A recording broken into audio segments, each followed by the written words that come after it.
नमस्ते। श्री परमज्योति कल्की चमत्कार शुणा। उत्तर प्रदेश मोदी नगर मु अर्चना गुप्ता। मो जीवन सर्वदा कष्ट संघर्ष एवं अनिश्चितता परिपूर्ण थिला। मु एक उत्तम एवं शिक्षित परिवार रे विवाह करिथिली। तथापि मु हीन मान्यतार अनुभव रे पीड़ित थिली एवं निजको मूल्यहीन मने करुथिली।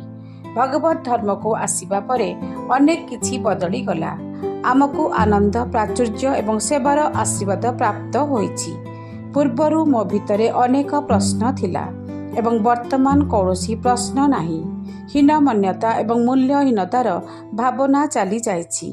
मो स्वभाव रे किछि नकारात्मक गुण थिला। वर्तमान मो ए सबु प्रति अवगत अछि एवं देखि पारुछि जे ए गुण गुड़िक किपरि मो जीवन रे विपर्जय सृष्टि करिछि।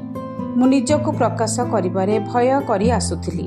तथापि वर्तमान मु जानिछि जे केबे ओ किपरि कहिबी एवं मोर दैनन्दिन जीवन को उपभोग करिबारे सक्षम होइछि। वर्तमान मो जीवन ऑटो पायलट मोड रे अछि।